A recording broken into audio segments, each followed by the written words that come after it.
سلام، به یک دیگه از قسمت‌های آموزش خیلی خوش اومدید. من زهرام و شنیه کارم. توی این قسمت می‌خوایم با هم یاد بگیریم چطوری یه بافت آبشاری شیک بزنیم. بزن بریم. خب بر بافت آبشاری من یه سه گوش از بغل سر بر میدارم، یه گندم ساده میزنم، 1 2. بعد که میخوام از بالا قسمت بالا اضافه کنم به این قسمت، یه تیکه انگشتی بر میدارم و این تیکه رو میریزم از زیرش. از زیر تیکه‌ای که ریختم یه تیکه مو بر میدارم و گندمم رو مجدد میزنم. دوباره تیکه سمت بالا رو میخوام اضافه کنم. دوباره انگشتی تیکه بر میدارم، تمیزش میکنم و مجدد اضافه میکنم.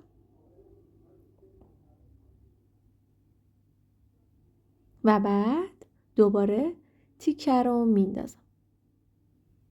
تیکه‌ای که میندازم و از زیرش یه تیکه بر میدارم و جایگزین تیکه‌ای که انداختم میکنم. به همین منوال دوباره از سمت بالای سر انگشتی تیکه اضافه میکنم و از سمت راست هم تیکه رو میندازم و از زیرش یه تیکه به عنوان جایگزین بر میدارم. مطابق ویدیو تیکه رو میندازم، از زیرش به عنوان جایگزین بر میدارم، گندم رو میزنم و از قسمت بالا اضافه میکنم. چرا این میگم انگشتی برمیدارم؟ چون دارم با استفاده از انگشتم یه تیکه برمیدارم. به همین منوال تا انتها همینجوری میبافیم و بعد تیکه آخر رو یه بافت ستایی ساده میزنیم و با چلگیس میبندیم.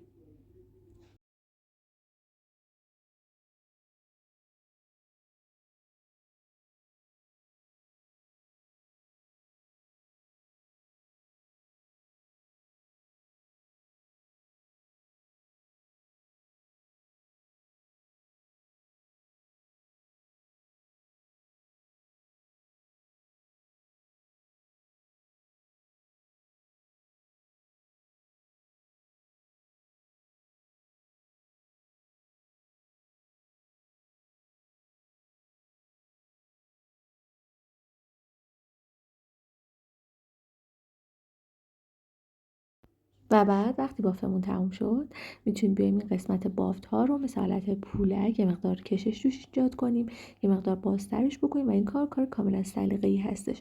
اگه دوست دارید میتونید این کار رو انجام بدید و اگر نه میتونید همینجوری ساده استایل بکنید و میتونید برای زیباتر شدن بافتتون یه مقدار پایین موها رو کرلی اروپایی بکنید. اگه آموزش کرلی رو بلد نیستید، من توی قسمت لانگ ها 0% آموزش کرلی با اتو رو بهتون آموزش دادم و اینکه میتونید برید اونجا و از آموزش استفاده بکنید. میتونید تو این قسمت پایین موها رو کرلی بکنید و نه میتونید براشینگ شده و ساده رهاش بکنید. کاملا سلیقه‌ای هستش. به همین منوال.